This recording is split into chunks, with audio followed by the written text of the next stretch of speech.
Welcome, Stop My Crisis. I'm your host, Vivian Gaspar. Mel B recently came out as a long-term victim of domestic violence, a celebrity we've all looked up to on very light topics, being the host of America's Got Talent, and a Spice Girl, has now come out as that for years she was a victim. Let's stop looking at the victims. Let's help understand who are usually the perpetrators. I'm very fortunate to have with me someone who has extensive experience as a law enforcement officer. S.E. Day has had experience in both the military police, regular police officer in the townships, and of course, as a parole officer as well. You've been, now we understand that both men perpetrate violence upon women, and women have to some extent to men. But let's look right now, statistically speaking, at the larger volume of the men who've perpetrated violence upon women. And of course, there's children involved. Right. But what is it you've seen in your career in law enforcement? And how can we help men to reduce this kind of violence? Welcome to our show. Thank you. Thank you, Vivian, for having me. As a law enforcement officer, as a parole officer, now law enforcement, I was a little bit more on the outskirts of it. I come in and do the arrest. Yes. Take you in. I'm not talking about why. As a parole officer, I was dealing with hardened criminals who had actually served within the system. So in coming out of the system, I had a lot of one-on-one interactions with these hardened criminals, these people that were charged with domestic violence, assault.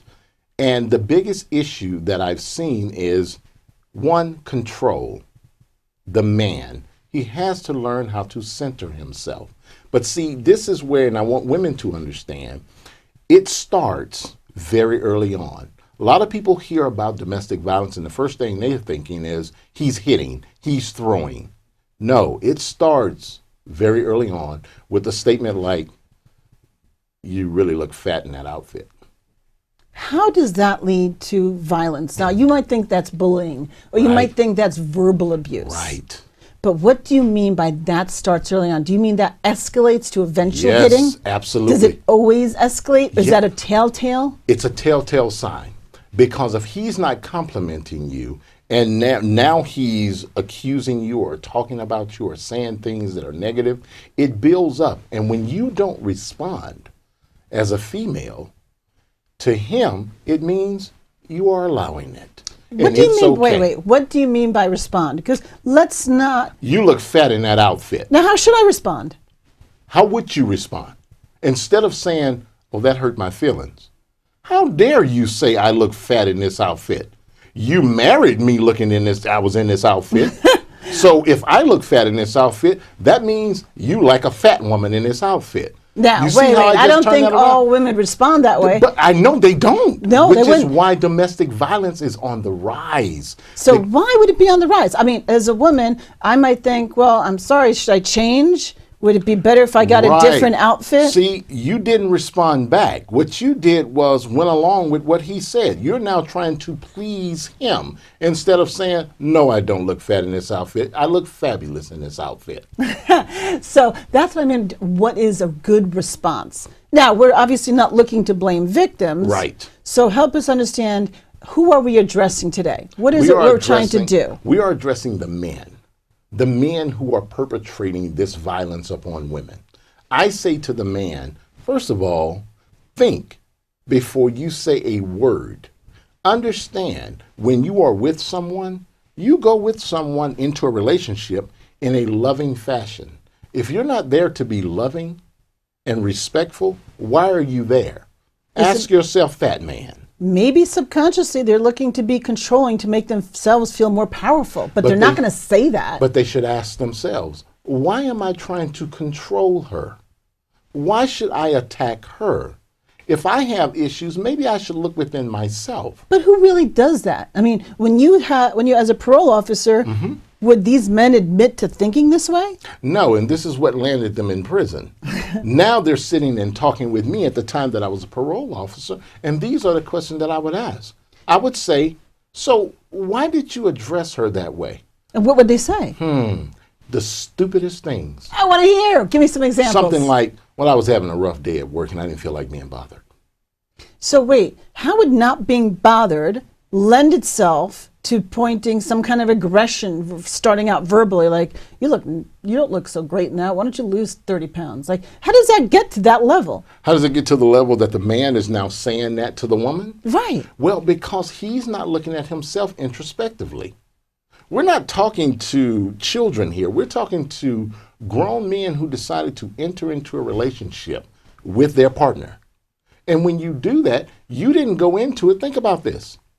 What if that man had said to that woman, when the first day I met you, oh, you look fat in that outfit? Well, of course they're not going to be in that relationship. The women wouldn't stay around, right? Right. So why would they stay around when this is happening? Again, this is not blaming the woman. This is the man. If you don't say it, or you wouldn't say it to her at the beginning of the relationship, why would you say it when you're in the relationship? Well, I think that perhaps that they are gambling that the woman's love for him would make her more susceptible to going along with it and sticking it through. And maybe there's financial dependence and he's controlling the situation. I'm just guessing. No, you're not guessing. You're actually hitting the nail on the head, because a lot of men Maybe are I know a little something about this because we've talked to a lot of guests about this subject, but yes. A lot of men, you're actually hitting the nail on the head, because a lot of men feel that you're dependent on me. How about the fact that they feel entitled? Once there is a dependency established, yes, they feel the entitlement because they're in charge. The woman would be nothing without them. So they feel that they could do whatever. I can say whatever and I can do whatever, and you're going to stay around. My house, my castle. Right. You'll deal with it or else. Absolutely. I can tell you from years when as a business owner, I was on the grind, on the hustle every day. 5 hours of sleep. Well, nobody's giving you a salary. You can't do that. Right. You're not eating. You're not paying the mortgage. Absolutely. You're taking care of the kids. So when I come home, the last thing I want to hear is, you need to cut the grass, or this thing is broken. Okay, so let me stop you right there. I need to play the devil's advocate. Go for it. Because I don't want to sound like, because of all the people watching, I don't want all the women who have had this happen to them to think that they're always the one who did something to make it happen. Because I know there's circumstances where that's not the case. 99% of the time, it's not the woman that did anything. No, what I mean is, you just said that, I came home. Cut the grass. Right, no. Essie, go do this. Honey, I need you to cut the grass. But the way I heard it was, why are you bothering me when I've been out trying to make money to feed the family? The grass can wait. What if she never said a word? What if she's not even home, for example, and he decides to get angry, throws something, breaks something, smashes something, and she wasn't even home to say a word to him? What could be that cause? Again, the man is feeling pressured. You talked about, I've seen your shows, and you've talked about suicide rates. Yes. Suicide rates are high because the man is having that issue, and he is so prideful. I'm a prideful man. I don't want to talk about my issues. I don't want to share them. And no one can handle that much tension. No one can handle that much stress. It builds up in you. And the less likely target? The most likely target, I think, was whoever's closest to you. Yes. The woman. Yes. And the children. Yes. And it makes them feel self-love. So if they're feeling pressure and they're feeling beaten down by life, right, perhaps the way they build themselves up is to beat someone else down. Right. Well, it feels like I'm not helpless. If I'm hitting you, I'm not helpless because life is beating me down. So if I take it out on my family, I'm still a man. I'm still strong. But no, you're not a man. You're weak. So how do we address men to help them understand? Because if they keep up this pattern, not only is it obviously a horrific thing to do to people you're supposed to love, but it could land you in jail and worse. Yes. Conversation. You know, people used to say, like, money is the root of all evil, right? Oh, that's just a bad way to train yourself, train your brain. Of course. Or you say, you know, most marriages end because of financial issues. No. Most marriages end because of a lack of communication. Now, how does communication or lack thereof lend itself to more domestic violence? We're here to address domestic violence. If I can't talk to you and I'm building up stress, I can't get it out. I get it out the best way I know how, and that's through my hands instead of through my voice. Now, obviously, I'm always curious about what does one person do to facilitate the other person's reaction. So we could have what does the woman do or not do to facilitate the man's reaction becoming violent? Okay. And I was saying to you just a second ago, what happens if the woman's not even home? Not even home. I heard not too long ago, somebody was talking to me. Now remember, for a living, for over 9 years, I'd go into people's homes and stop foreclosures. I've helped over 350 families, prevent them from literally losing their homes to foreclosure. Right. Would you like to know how many people I walk into a home and I just felt the tension in the air? I can just imagine. I knew for a fact, just felt it, how many homes like that were in a domestic violence situation. I knew by the interaction, the sense of how the people behaved towards one another. Absolutely. How one was dominating the other. Right. And so there has to be some overlay. So like, for example, like the woman's out at the store, hypothetically, and she comes home, the man broke something. He smashed something. Right. So is that still the woman's fault? It's not, listen to what I just said. No, you're saying about It's how they not the interact. In other woman's words, fault. did she say, tell me about your day, let's communicate and talk, and how can I help you? Is that the kind of thing that should be done? Yes. Why is this broken? Why did you break this? Because now I'm asking you not a yes or no question. I'm asking you an interrogatory question. But wait, isn't that something that's like you kind of set the person off further? If she comes home, he broke like a glass toffee table, and you'll be like, so why did you break that? Vivian, isn't that treating him like a child? No. Why did you break that? By the time it gets to the point where a person is physically acting out, that man is physically acting out, the groundwork was never set, is what I'm telling you. Is it too late to fix that? It's pretty much too late. My wife and I have been married 27 years. Congratulations. Thank That's you. Very rare. Never put my hands on her. Even when going through the tension of being a law enforcement officer, the tension of being in the business world, never put my hands on her. Parole officer, that must have been stressful, dealing with criminals? Yes, never put my hands on her. And I would tell her all the time, because I talk about my day, and I'd say, honey, it never starts. When you see it, by the time the police are out at your house, it's too late. So if I say something to my wife now, after 27 years of marriage, I'll say, maybe I don't like those shoes. You know what she'll say? That's your business. I'm still wearing them. She just diffused the situation with a smile on her face. What am I going to do? Go and beat her up because I don't like her shoes? Well, maybe there are men who would. And by the time it's gotten to that man putting his hands on you, that's when I'm telling you it's too late. And the thing is, most women want to try to salvage it. It's not too late. I know he loves me. I know he loves me. He loved me because he said it to me when we first got together. Everything was beautiful. But wait. Walk to where you are now. Live in the moment. Don't continue to live where you first met and it was all beautiful. I gotta stop you now. Okay. I would like to know what happens when there's a cycle. It's violence, there's angry, there's yelling, what about the situation where he's putting her down? Why aren't you making more money? How could you do that? You must be some kind of loser that you're not making more money. Why aren't you getting out this? Why isn't this house clean? Or whatever the case may be. And then comes the I'm sorry. I didn't mean it. I'm sorry. No, that's and then how it gets better. That's how it starts. Or No, better, it doesn't get or better. better It in doesn't her get better. mind. Right. It becomes a cycle. Then it dies down, and then it's Right. okay for a few days, a week or 2 weeks, and then it happens again. But and then maybe it gets to a little bit of violence. And let me ask you this: as a former parole officer and so forth, what is the term of domestic violence? Does that always have to be where there's physical hitting involved, or choking, or something physical interaction, or is it still considered domestic violence if someone's breaking things? Okay. If they're breaking furniture, or if they're breaking objects, or if they're throwing things, is that still considered violence? It is violence, but according to laws, and each township, each state have different laws pertaining to domestic violence. Breaking things is not necessarily considered like you gave the situation where the woman wasn't even home and the man is gone. He broke something. Yeah. It's not domestic violence because who was there to be hurt? Right. But here's my question. What if they have children? Right.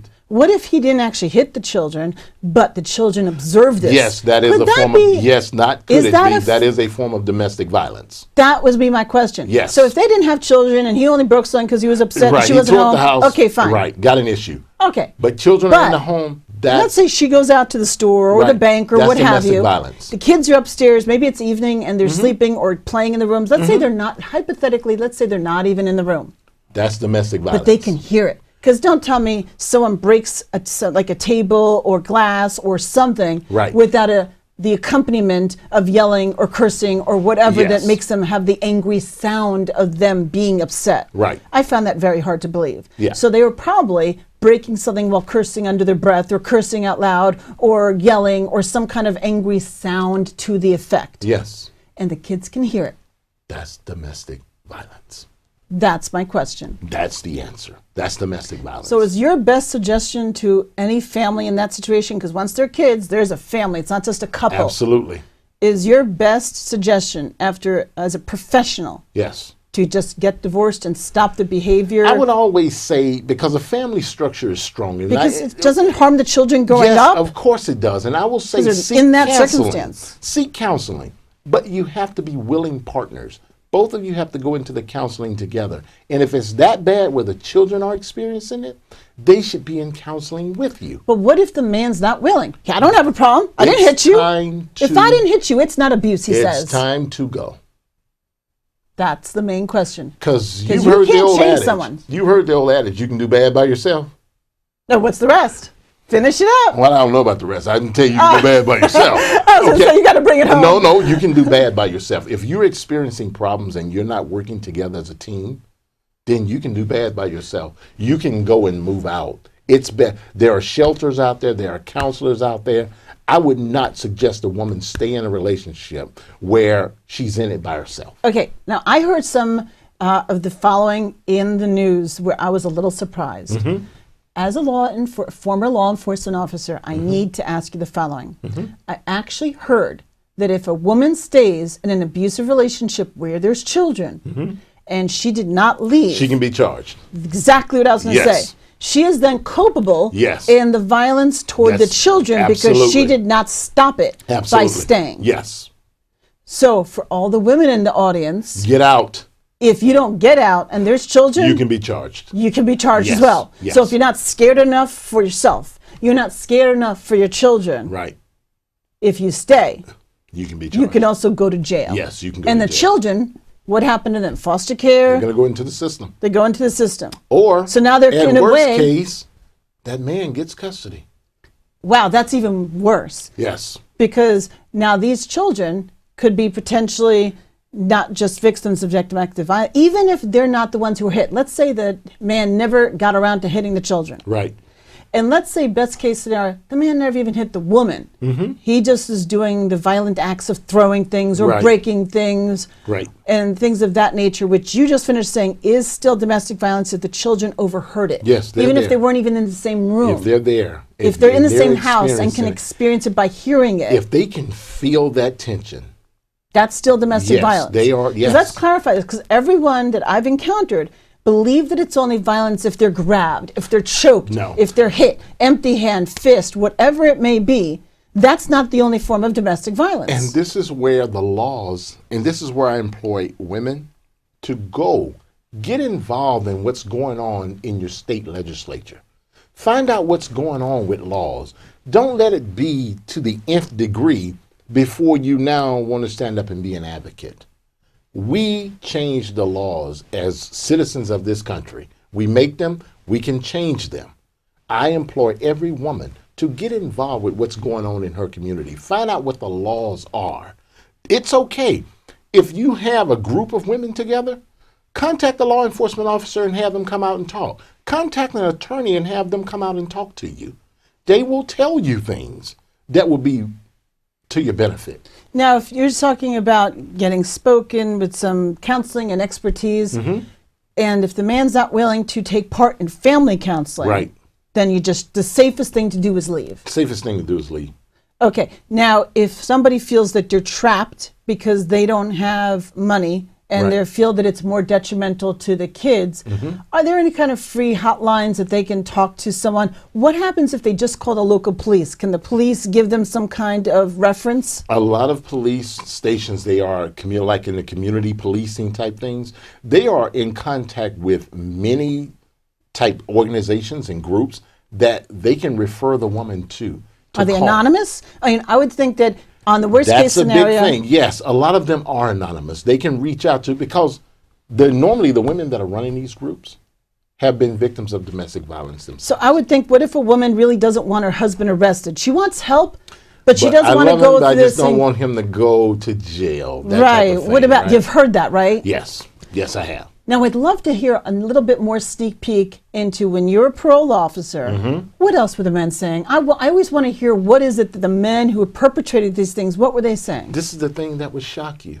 You Tell would me. be thinking that it would be earth-shaking of why they did what they did, but it wasn't. It Well, give me an example. It What was is stress. a man who did X said what? Vivian, What's an example? an example of, like I said, I had a rough day. I had a rough That's day it? at Just work. a rough day? I had a rough day at Nothing work. else? No, nothing else. That's it. Just a rough day. I felt like beating her up.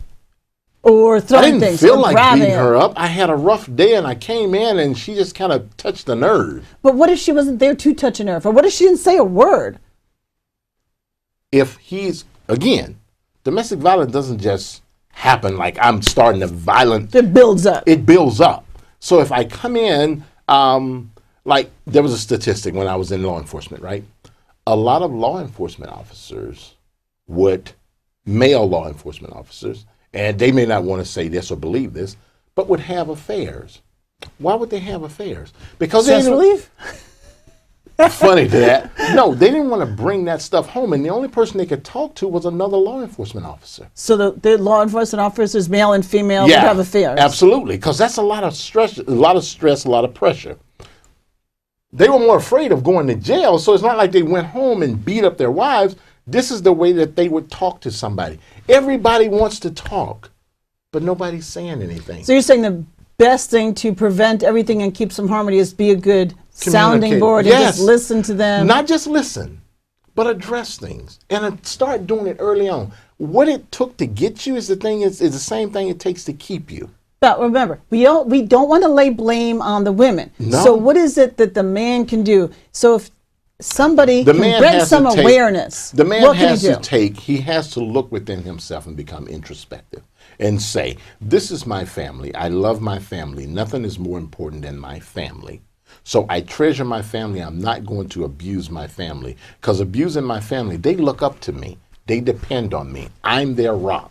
And since I'm their rock, I'm supposed to be their provider, their care. I provide love. I provide stability. Take that responsibility to heart.